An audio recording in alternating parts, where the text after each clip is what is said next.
방금 장면에서 전함으로 떨어진 일제의 비행기는 격추된 것이 아닙니다. 자폭할 의도를 가진 조종사가 전함으로 전속력 돌진을 한 것이죠. 일제는 1945년 8월 15일 항복하기 1년여 전부터 연합군에 대한 발악을 시작합니다. 2차 세계대전이 끝나고 미국이 조사한 바에 따르면 일제는 방금과 같은 자폭 공격을 2550회 출격시켰다고 하죠. 심지어 일본 본토에는 자폭용 전투기 9000대가 대기 중이었고요. 이 중 5000대는 폭탄을 무장한 상태였습니다. 일제 지휘부는 도대체 무엇 때문에 이런 전략을 구성했을까요? 또한 자신이 죽는 것을 알면서도 조종사들은 왜 죽음을 받아들이고 돌격하였을까요? 신의 바람이라는 뜻의 신풍을 일본어로 읽은 것이 카미카제입니다. 카미는 신이고 카제는 바람이죠. 고려를 굴복시킨 원나라의 쿠빌라이 칸은 1274년과 1281년에 두 차례에 걸쳐 일본 침공을 시도했죠. 근데 두 차례 모두 어마어마한 태풍이 불어 원나라에 막대한 피해를 안겼습니다. 이 태풍을 신이 내렸다 하여 일본에서는 신풍이라 부르는 것이죠. 신의 바람이라니 비행기와 제법 잘 어울리는 이름입니다. 그래서 아사히 신문이 후원하고 미쓰비시사에서 만든 기체의 이름도 카미카제였습니다. 이 카미카제는 당시 일본 열도에서 광적인 인기를 얻었는데요. 당시 51시간 만에 도쿄에서 런던으로의 장거리 비행에 성공했기 때문이죠. 카미카제의 조종사 이이누마 마사아키와 항해사 츠카고식 엔진은 국민적 영웅으로 떠올랐습니다. 이를 후원한 아사히 신문은 철저히 광고에 이용해 먹었죠. 물론 이 장거리 기술은 당시 여러 식민지를 가졌고 태평양에 대한 야욕이 있던 일본에게는 경사였습니다. 카미카제는 영광스러운 이름이 되었고요. 그리고 2차 세계대전이 끝나갈 무렵 일제는 이 영광스러운 이름을 이용해 특공대를 창설합니다. 그 이름은 신풍 특별공격대 카미카제 특공대입니다. 진주만을 공습하며 태평양을 넘본 일제는 1942년 미드웨이 해전에서 미국에게 엄청나게 두들겨 맞게 됩니다. 일제는 항모 4척과 순양함 1척이 격침당하는 치명상을 입었고요. 게다가 피해를 회복하는 생산력은 미국이 압도적인 우위에 있었죠. 이어진 소모전에서 일제는 미국에 계속 갉아먹히게 됐고요. 1944년 필리핀의 전투로 미국은 일제 해군의 등뼈를 아예 박살 내버립니다. 일제는 이 전투로 항모 3척을 날려먹고 전투기 등 500여 대를 잃었습니다. 이제는 일제도 알고 있었겠죠. 더 이상 미국에 개겨보는 것은 자살 행위라고요. 그런데 자꾸 이상한 자살 행위가 미국에 보고되고 있었습니다. 44년 6월 19일 치오다 항공모함의 항공기가 USS 인디애나로 접근하여 함교로 돌진합니다. 그때까지는 함포에 맞아서 떨어진 줄 알았죠. 44년 9월 13일에 미 항모를 목표로 100kg 폭탄을 실은 전투기 2대가 날아갔다는 소식도 전해지고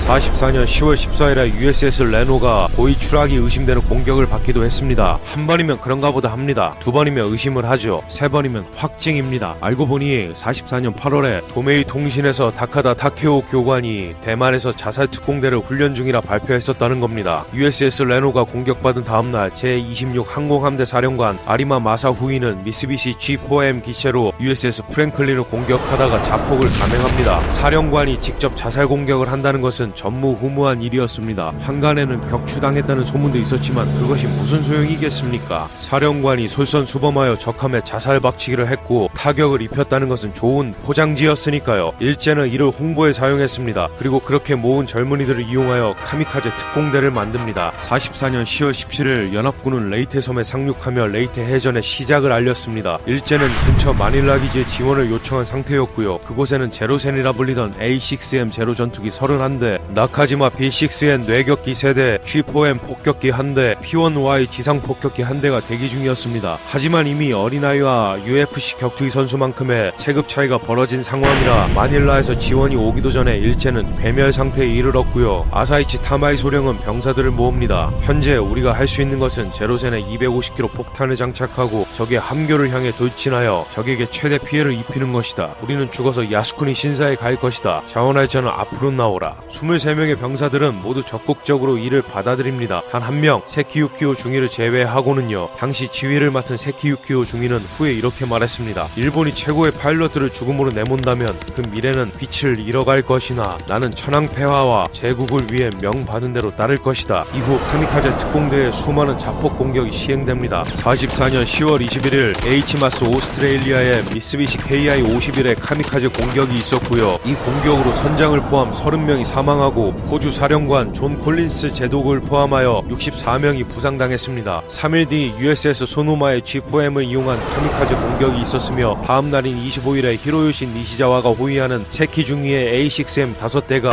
히콘베이를 공격합니다. 한 대는 사격을 맞고 바다에 떨어졌습니다. 떨어지고요. 다른 두 대는 펜쇼베이로 돌격하나 대공포에 의해 저지당합니다. 그런데 USS 화이트 플레인을 공격하던 세키중이가 거센 저항에 기술을 돌려 USS 세인트 로우를 향해 카미카제 공격을 시도했고 적중합니다. 엄청난 폭발음과 함께 경납고에 불이 붙었고 연료가 가득 차있던 미국 전투기들이 연쇄 폭발을 일으키며 USS 세인트 로우는 침몰합니다. 다음날 26일 55기의 카미카제가 출격하여 미국의 호위 구축함 3대에 큰 타격을 입혔습니다. 총 7척의 항모가 타격을 받았고 호위함 40척에 피해를 줬으며 구축함 등 5척이 침몰하고 23척이 심하게 손상됐습니다. 일제는 신났죠. 신나게 두들겨 맞던 전세가 풀리는 느낌이 들었을 겁니다. 그래서 이 미친 짓에 더욱 열중하게 됩니다. 원래 빠칭코 10번 이뤄도 한 번 따게 되면 분출되는 도파민에 사람 미치는 거거든요. 광기에 사로잡힌 일제는 몇 달에 걸쳐 카미카제를 2000대 넘게 출격시킵니다. 심지어 함선뿐만 아니라 날아오는 B-29 폭격기에도 박으란 명령하는데 베테랑 파일럿이 전부 전사한 시점에 소모품으로 사용하는 조종사들에게 호위 사격을 뚫고 폭격기에 카미카제 공격을 하라니요. 이러니 핵을 두 방이나 맞는 겁니다. 미친놈들은 멈출 줄을 모르니까요. 45년 3월 11일에는 USS 랜돌프 항모가 공격받아 손상되었고요. 3월 20일에는 잠수함 USS 데빌피쉬도 공격했습니다. 그냥 보이면 다 때려박는 겁니다. 잠수함도 잠수하기 전에는 보이는 거니까요. 더 나아가서 일제는 자살 전용 전투기를 만듭니다. MXY-9 오카는 속도가 매우 빠르게 설계됐고요. 대신에 내구성이 약하고 공격 사거리가 매우 짧습니다. 갖다가 박으라는 겁니다. 박는 거 이외에 아무것도 할 줄 모르는 이 전투기를 연합군에서는 바카밤스라 불렀습니다. 바카는 마가야로 할 때 그 마가입니다. 나카지마 KI-115 역시 카미카제 용도였고요. 이 기체는 프레임이 나무로 만들어졌습니다. 불이 더 잘 붙어야 한다는 이유에서였죠. 한 가지 경악할 만한 사실은 이 착륙을 돕는 랜딩 기어가 이륙만 시키고 기체에서 빠진다는 겁니다. 두 가지 이유에서였겠죠. 착륙하지 말고 죽어라. 그리고 랜딩 기어는 재활용한다. 실제로 랜딩 기어 재활용했습니다. 그리고 카미카제용 기체들을 본토에 계속 쌓아뒀습니다. 핵맞기 직전에 9,000대가 본토에 있었고 이 중 5,000대는 연료가 차에 있었다고 하네요. 나름의 성과가 있던 카미카제 공격도 익숙해지고 전략을 구상한 연합군에게 점점 효과가 떨어졌습니다. 빅블루 블랑켓 전략을 활용하여 함대 80km 범위를 전투기로 호위하면서 레이더를 가동시키고 발견되면 전투기로 공중에서 요격해버렸습니다. 어차피 일제의 기체는 빠가 전투기라 박는 거 이외에 공중전을 할 수가 없거든요. 이런 전략에 대응해서 일제도 마지막 불꽃을 피우게 됩니다. 45년 4월에서 6월까지 펼쳐진 오키나와 전투에서 카미카제 공격은 항모에 집중했고 항모 주변 30척의 전함과 상선 여러 대를 침몰시켰습니다. 벙커 1과 프랭클린이 피해를 받았고 HMS 포미더블 역시 많은 피해를 받았습니다. 이 공격에 빠가 비행기 1465대를 소모시켰고요. 근데 중요한 항모, 순양함들은 침몰되지 않았습니다. 구축함 라페이는 6번의 카미카제 공격과 4번의 폭탄 공격에서도 살아남아 죽지 않는 배의 타이틀을 획득했습니다. 미친 지휘부는